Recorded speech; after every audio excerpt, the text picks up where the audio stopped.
আমার বড় এক ভাই আর আমি যে ঘটনাটা বলতে যাচ্ছি তা আমার বড় ভাবিকে নিয়ে। বড় ভাই বিয়ে করে 2003 সালে। আর ভাইয়া বিয়ে করে আমার ভাবির পরিবারের সবাই মিরপুরেতেই থাকে। আর বিয়ে দেয়া হয় একই জেলাতে, মানে ঢাকাতে। আমি যখন ভাবির প্রতি দুর্বলতা অনুভব করি তখন তার বয়স 23 বছর। বিয়ের পর ভাবির হঠাৎ করে বেড়ে যায়। আর বেড়ে যাওয়ার কারণে ভাবিকে আগের চেয়ে আরও বেশি সুন্দর লাগত। ভাবি দেখতে যেমন সুন্দরী ছিল তেমনি তার গঠনটাও। ভাবির যে অংশটা আমার সবচেয়ে ভালো লাগত তা হলো তার দুটি, তবে তখন এসব নিয়ে কখনো ভাবিনি। তবে ভাবির যখন একটা ছেলের জন্ম হয় তখন আমি লুকিয়ে লুকিয়ে ভাবিকে দেখতাম যখন সে তার বাচ্চাকে খাওয়াতো। আমার খুব লোভ লাগত। ভাবতাম, ইস, আমিও যদি খেতে পারতাম। কিন্তু আমার স্বপ্নটা স্বপ্নেই রয়ে যায়। তবে আমি হাল ছাড়িনি, সুযোগের অপেক্ষায় ছিলাম, আর একদিন সেই সুযোগটা এসে গেল। দিনটি ছিল 2004 সালের এপ্রিল মাসের 21 তারিখ। হঠাৎ করে ভাবি বল যে ভাবির নাকি খুব শরীর খারাপ, বুকে নাকি অনেক ব্যথা করছিল। দেরি না করে তাড়াতাড়ি আমি ডাক্তার সাথে করে নিয়ে যাই। কারণ বড় ভাই তখন বাড়িতে ছিল না, আর বড় ভাই ব্যবসার কারণে থাইল্যান্ডে গিয়েছিল।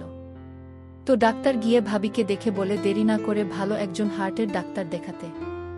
আমি ঘটনাটা বড়ভাইকে জানাই। বড়ভাই আমাকে বলল যে ভালো কোনো হসপিটালে নিয়ে যেতে। আমি তখন একটা প্রাইভেট কার করে মিরপুর থেকে ভাবিকে নিয়ে সোহরাওয়ার্দী হসপিটালের উদ্দেশ্যে রওনা হই। হসপিটালে পৌঁছাতে পৌঁছাতে আমাদের প্রায় কয়েক ঘন্টা লেগে যায়। আমি ভাবিকে নিয়ে আমার পরিচিত একজন হার্টের ডাক্তার দেখায়। ডাক্তার ভাবিকে দেখে কিছু টেস্ট দিল আর আমাকে কিছু ওষুধ নিয়ে আসতে বলল। আমি ভাবিকে টেস্টগুলো করিয়ে ওষুধ নিয়ে আসি। ডাক্তার ভাবিকে একটা স্যালাইন দিল, যা শেষ হতে প্রায় রাত 8টা বেজে যায়। স্যালাইন শেষে ভাবিকে কিছুটা ভালো মনে হলো। ডাক্তার ভাবিকে দেখে আরও কিছু ওষুধের নাম লিখে দেয়। আর একটা ব্যথা কমানোর মলম নিয়ে আসতে বলে। আর মলম দিয়ে বলে রাতে ভালো করে মালিশ করতে ব্যথা কমে যাবে। আর বলল পরদিন আবার নিয়ে যেতে টেস্ট রিপোর্টগুলো দেখে ফাইনাল প্রেসক্রিপশন দেবে। ডাক্তারের কথা শুনে আমি তো মনে মনে খুশি। কারণ আজ হয়তো সেই দিন যে দিনের অপেক্ষা আমি অনেক আগে থেকে করছি। আমি ভাবিকে আমার মনের কথা বুঝতে না দিয়ে জিজ্ঞেস করলাম, ভাবি এখন কি হবে, রাতে কথায় থাকবো আমি? ভাবি অনেকভাবে বলল, এক কাজ করো, তুমি যেহেতু থাকতেই হবে, চলো কোনো হোটেলে গিয়ে উঠি, এই রাতটাই তো মাত্র, কোনো রকম কাটাতে পারলেই চলবে। আমার তো ভাবির কথা শুনে আকাশের চাঁদ পাওয়ার মতো অবস্থা। তাহলে বাসাতে আমি জানিয়ে দেই, কি বলো? ভাবি, হ্যাঁ তাই করো। আমি বাসাতে আর বড়ভাইকে ফোন করে সব জানাই। বড়ভাই থেকে যাওয়ার জন্য বলে। আমি ডাক্তারের দেয়া ওষুধগুলো আর মলমটা নিয়ে বাইরে থেকে খাওয়া দাওয়া সেরে ভালো দেখে একটা হোটেলে উঠি। হোটেলে ওঠার পর আমি ভাবিকে বলি, তুমি আগে ফ্রেশ হয়ে নাও, তারপর আমি তোমার মলম মালিশ করে করে দেব। ভাবি আমার কথা শুনে একটু লজ্জা পেল আর বলল, তোমার মালিশ করতে হবে না, আমি নিজেই মালিশ করতে পারবো। এ কথা বলার সময় ভাবির মুখে মুচকি হাসি ছিল। আমি বললাম, তুমি আগে গিয়ে গোসল করে নাও, তারপর দেখা যাবে। ভাবি গোসল করার জন্য বাথরুমে চলে যায়। আমি ভাবতে থাকি কিভাবে শুরু করব। এই সব কথাগুলো ভাবছিলাম, আর তখনই ভাবি গোসল শেষে বাথরুম থেকে বের হলো।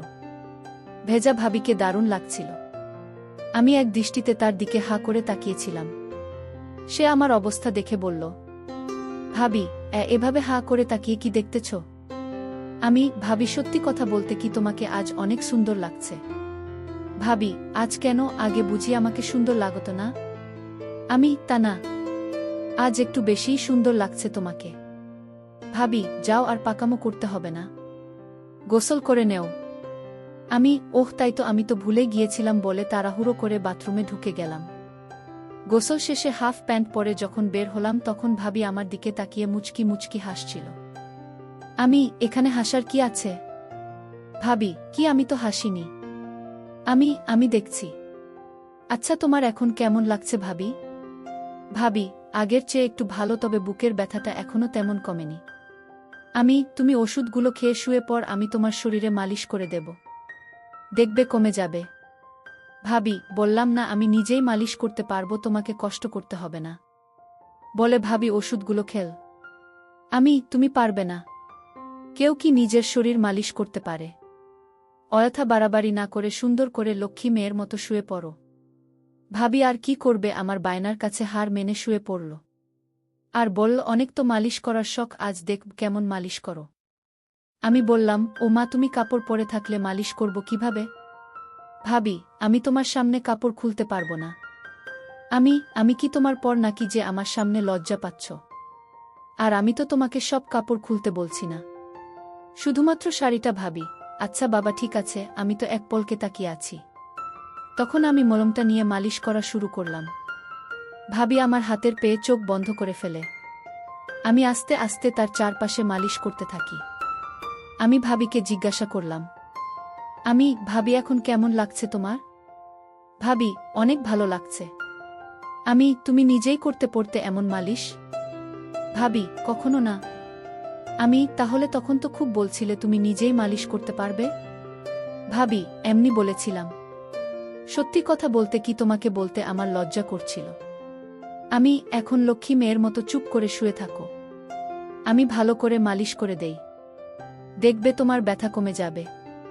ভাবি, ঠিক আছে বলে চুপ করে শুয়ে রইল। দেখলাম ভাবি কিছু বলছে না, সাহস করে বললাম, ভাবি একটা কথা বলি। ভাবি, বলো। ভাবি কিছু না বলে চুপ করে রইল দেখে আমি আবার বললাম, ভাবি তোমার খুলে দেই? ভাবি, দেখো এগুলো ভালো না, তুমি আমার আপন দেবর, আর আমি কিভাবে তোমার সামনে অর্ধ হব? আর আমি তাড়াহুড়োয় ভিতরে কিছু পড়িনি। এখানে তো তুমি আর আমি ছাড়া আর কেউ নেই। আর এখানে খারাপের কি আছে? আমি তো তোমার ওগুলো অনেকবার দেখেছি, তাই আমার সামনে লজ্জা কিসের? আমি তো শুধু তোমার ভালোর জন্য বলছিলাম। এই বলে একটু অভিমানের ভঙ্গি করে বললাম, থাক লাগবে না, বলে আবার মন দিলাম। ভাবি কিছুক্ষণ ভেবে বলল, ও মা, আমার দেবরটা দেখি আমার উপর রাগ করেছে। বলে আমার মাথাটা তার দিকে তুলে নিল আর বলল, ভাবি, আচ্ছা তুমি বুঝিয়ে আমাকে লুকিয়ে লুকিয়ে দেখতে?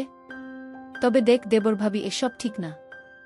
আর কেউ জানলে আমার তো সর্বনাশ হয়ে যাবে, আমার ঘর সংসার সব শেষ হয়ে যাবে। তোমার কি মাথা খারাপ নাকি? আমি কেন কাউকে বলতে যাব? তোমাকে লুকিয়ে দেখার কি আছে? তোমার ছেলেটাকে যখন তুমি খাওয়াতে তখন তো আমি অনেকবার দেখেছি, তবে সেটা অনেক আগে। আর একদিন বড়ভাই যখন খাচ্ছিল তখন আমি দেখছি। ভাবি, আচ্ছা তাই বুঝি এখন আমার এগুলো আবার কাছ থেকে দেখতে ইচ্ছে করছে? এই বলে ভাবি তার দিয়ে বলল, দেখো তোমার যত ইচ্ছে দেখো, আর এগুলোকে একটু ভালো করে মলম দাও। আমি তো খুশিতে ভাবির বসিয়ে দেই। তারপর 2 হাত দিয়ে ভাবির শক্ত শক্ত 2টা ভাবিরগুলো দেখতে খুব সুন্দর ছিল। আমি মনের সুখে অনেকক্ষণ পর ভাবিকে বললাম, ভাবি তোমাকে একটা কথা বলি, রাগ করবে না তো? ভাবি, না রাগ করব না। আমি তোমাকে অনেক ভালোবাসি। ভাবি, আমিও তোমাকে অনেক অনেক ভালোবাসি। আমি তোমার অনেক ভালোবাসি। ভাবি হতভম্ব হয়ে বলে, আমাকে কি? সত্যি বলছি ভাবি, তোমাকে আমি সব সময় লুকিয়ে লুকিয়ে দেখতাম। ভাবি, কি বলছো তুমি এসব কথা? আর কি কি দেখেছ আমার? বললে তুমি রাগ করবে না তো? ভাবি, না করব না, বলো। একদিন তোমাকে বড়ভাই কাজটাও আমি দেখছি, আর তখন থেকে আমারও তোমাকে খুব ইচ্ছে করত। ভাবি, না বোঝার ভান করে, কি ইচ্ছে করত তোমার আমার সাথে? বড়ভাই যা করছিল। ভাবি, তোমার কি মাথা খারাপ হয়েছে নাকি? তুমি জানো তুমি এসব কি বলতেছ? তাছাড়া আমরা ভাবি দেবর। তুমি তাহলে কিছুই জানো না। আজকাল সবই সম্ভব। অনেকগুলো ছবি দেখছি যেখানে শুধু দেবর ভাবি কেন, ভাই বোন মা ছেলে তো ওইসব কাজ করে। ভাবি, আমি বিশ্বাস করি না, তুমি সব বানিয়ে বলতেছ। কসম ভাবি, আমি কিছুই বানিয়ে বলছি না, সবই সত্যি। প্রথমত আমিও বিশ্বাস করতাম না, কিন্তু যখন দেখলাম তখন বিশ্বাস না করে থাকতে পারিনি। আর এছাড়াও বাজারে অনেক গল্পের বইও পাওয়া যায়, যেখানে মা ছেলে, বাবা মেয়ে আর ভাই বোন ভাবি দেবরের গল্পে ভরপুর। ভাবি, তুমি কি সত্যি বলতেছ? ভাবি, আমি কি তোমাকে মিথ্যে বলবো নাকি? আর কসমত করলামই। কসম করে কেউ কি মিথ্যে কথা বলে নাকি? ভাবি কিছুক্ষণ চুপ করে থেকে বলল, আচ্ছা ওইসব বাদ দাও। আমি বুঝতে পারলাম ভাবি কিছুটা দুর্বল হয়ে পড়েছে, তাই আমি এবার দেখি ভাবির শ্বাস ঘন হচ্ছে। আমি একবার উপরে যাই, আবার নিচে নেমে আসি। কিছুক্ষণ পর ভাবি আবার জিজ্ঞেস করে, ভাবি, আচ্ছা আমরা যা করছি তা কি ঠিক? আমি বেটিকের কি আছে? আর আমরা দুইজন তো মানুষ। আর যদি চায় তাহলে সেখানে সমস্যা তো থাকার কথা নয়। আর তুমি কি জানো পৃথিবী শুরু হয়েছে পারিবারিক খেলা দিয়ে। আগে তো দেবর ভাবির ভাই বোনের বিয়ে বৈধ ছিল। আর তা হতো অনেক ধুমধাম করে।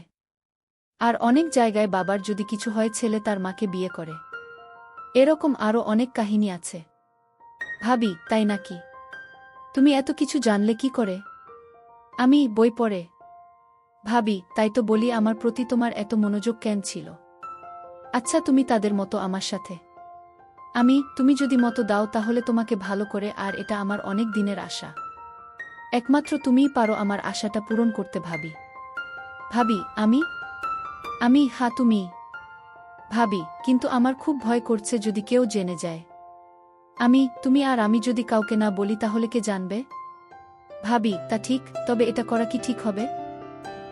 ভাবি তুমি শুধু শুধু চিন্তা করছো। কিছুই হবে না, আর কেউ জানবেও না। আমরা তো আর সবার সামনে না। এসব কথা বলতে বলতে আমি ভাবির কাছে, তা ভাবি এতক্ষণ খেয়াল করেনি। পরদিন সকালে ফ্রেশ হয়ে হোটেল ছেড়ে দিয়ে আমরা নাস্তা করে হালকা মার্কেটিং করে সকাল 9টার দিকে আবার হসপিটালে যাই। ডাক্তার বলে চিন্তার কোনো কিছু নাই, রিপোর্ট নরমাল। তবে যে ওষুধগুলো দিয়েছি তা চালিয়ে যান। আর 1 মাস পর এসে আরেকবার চেক আপ করে নিবেন। আমরা ডাক্তার থেকে বিদায় নিয়ে বাসার দিকে রওনা দেই। আর ওই দিনের পর থেকে আমাদের প্রতিদিনই হয়ে থাকে। আবার কখনো ভাইয়া যদি দেশের বাহিরে যায় তখন আমাদের রাতেও হয়। আর এভাবেই আমাদের ভাবি দেবরের সম্পর্ক চলতে থাকে, যা আজ পর্যন্ত চলছে।